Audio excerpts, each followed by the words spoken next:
Welcome back.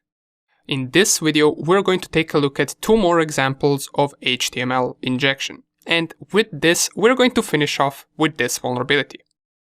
Now, before we start off with these examples, it's important to notice that this is not the most critical vulnerability that we can find on a page, but we did start with it just because it's simple to perform.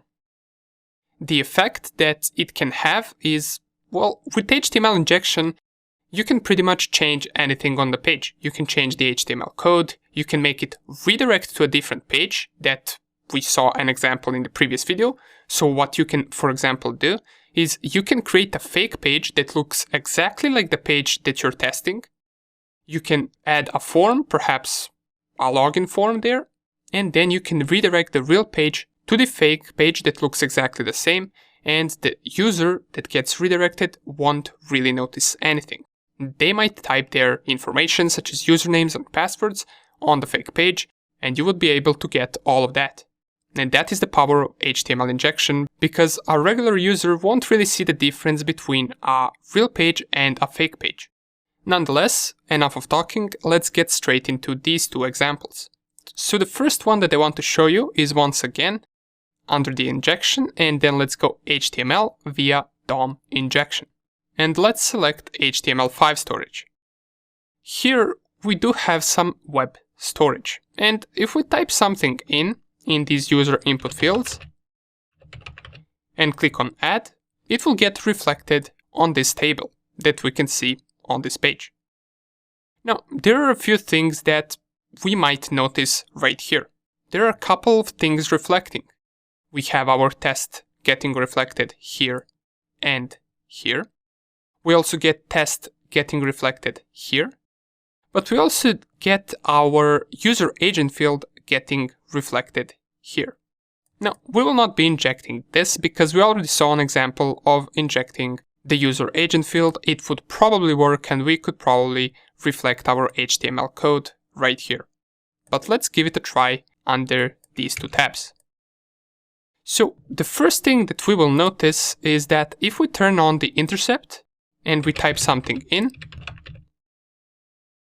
well, we didn't really intercept anything. Our request didn't get interrupted. We simply just added another test value on this storage. But even though we can't really intercept this request, we can still try to write HTML code. And let's copy this right here and paste it on the second input tab as well. And we do get HTML injection, we just don't get it here. We get it right here. As we can see, our input got filtered and it simply just added our HTML code as a regular string, but here where it also reflects, we got test written in header size 1 tags. Okay, so this was a simple example. We got our HTML code right here, so we know that it's vulnerable to the HTML injection. But let's take a look at more advanced example.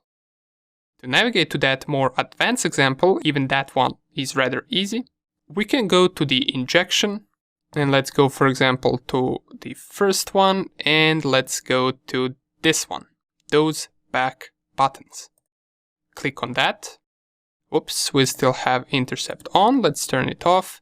And this is the page that we get. Once again, no user input fields. So what are we going to inject? We can't even see in this text that anything from our headers gets reflected. Well, besides this one, which is standard thing on every page that we visit, we're just going to ignore it at the moment. But if we read this discussion right here, it says the large back button image appears automatically on most pages, and they're probably referring to this arrow and this back button right here. If the image is clicked, the user is redirected to the previous page. The button works by executing a JavaScript statement which sets document.location.href equal to the HTTP header refer. This might already give us enough information. If we give it a try, for example, let's turn on the intercept and we click this back button. If we find the refer header, which is right here, well, it is correct. we do get the link to the page that we want to visit, which is the previous page to this one. Since we clicked the back button, it will redirect us to the previous page, and the link to that previous page is in the refer of our HTTP headers. But how does that help us? It doesn't get reflected anywhere on the page. At least this link doesn't get reflected anywhere on the page. Or does it? Well, let's take a look. Let's go right here and let's go under the inspect element. And for the inspect element to work better, let us just turn off the intercept and go back to our those back buttons example. So here it is. Let's go on it and let's try to find the code of this back button. So usually just by going over these lines of code, you will be able to select different parts of pages. So let's just select this one since it's the entire page. Let's go to this one as it also takes our back button inside. And let's go to this one next and this one. Here we should be able to find the div open tag, which covers our button, which in our case is this one right here. And here's the button. If we click on lower arrow, we're going to get this OpenA tags that says onClick document.location.href, and here is where our refer link gets reflected. It is right here in our HTML code. We can see it inside the A tags. But how can we inject right here? Well, we could try to inject a simple HTML code in the refer button, but you will notice that it won't work if I type h1 and then test and then close h1 tags and forward the packet. Then turn off the intercept and navigate back to the page. Well, we didn't really get our HTML code reflected anywhere. So could it be that it's not vulnerable? Well, let's give it a closer look to our code. So here is our button where we now injected the HTML code instead of the refer link, which will lead us to the previous page, and it looks like this. So we have open A tags, onClick, document.location.href, and under the open single quotes, this is equal to our HTML code, as we can see right here. So let's copy this line of code. I'm not sure what I copied, but we're going to give it a try. Let's go nano HTML code.txt just so we can write our HTML payload right here. And for some reason I copied this, but nonetheless I'm just going to type it in so we can see it better. Okay, I wrote the entire code right here. So this is how it looks like. But we can see that this HTML code that we injected belongs to this document.location.href. So in order for our HTML code to get processed as an HTML code, we must escape these A tags and this document.location somehow. Well, here's what we can do. Let's try to write our payload down here. So it will start with onClick. Oops, and I misspelled right here. So onClick document.location.href equals open single quote. And the first thing to notice is that this document starts with double quotes. So perhaps what we can do is we can make it end right here by adding the closing double quotes instead of just starting to write our HTML code right here. So now perhaps if we write our HTML code,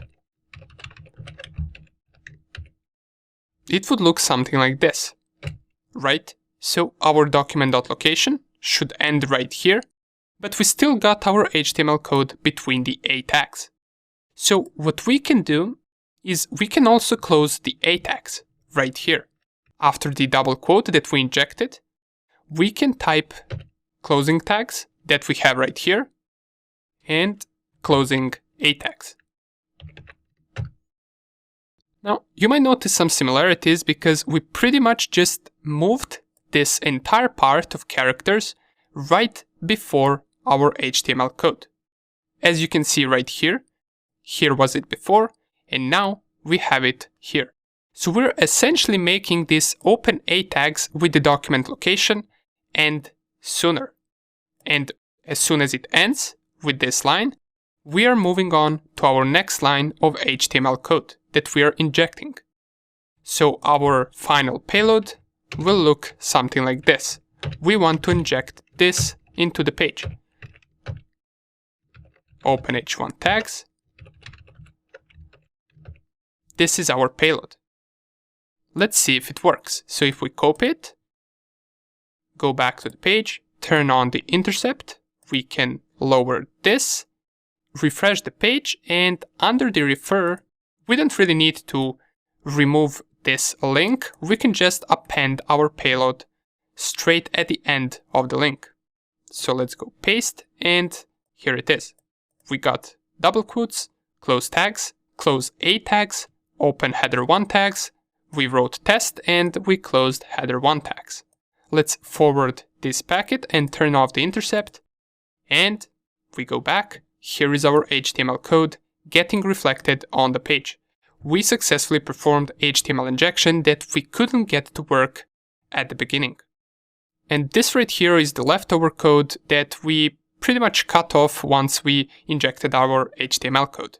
And in order for us to take a look at how this code looks in the HTML page, we can navigate to our button, which is right here, and here is the open A tags that we have before. We closed it right here. As we can see, this is the first part of our code where we closed the double quotes and we closed the A tags. And down here, it processed our h1 headers with test written inside of it. So it processed it as HTML. And here's that leftover part that we cut off from this line right here. So once again, in case you're confused, what we did is we took the original code, which looked like this once we inject our h1 headers. We moved the closing tags before we type in our HTML code. Then it closed this entire line of A tags, and it processed our HTML code as a separate line, and it wrote it on the page right here. So this was a little bit more advanced example of HTML injection, and with this, we are done with this vulnerability. So it was rather easy to perform, as we already mentioned, but it does not have that big of an impact. The best thing that you can do with this is pretty much change stuff on the page or redirect the page. Nonetheless, if you want, you can take a look at the other examples of HTML injection on this and on other pages of our vulnerable virtual machine. You can see there are too many. Of course, we're not going to cover all of them, so you can practice this vulnerability on different examples. And we are going to continue with the next vulnerability in the next section, which is going to be a more serious and a more dangerous one, and it is called command injection. See you in the next lecture.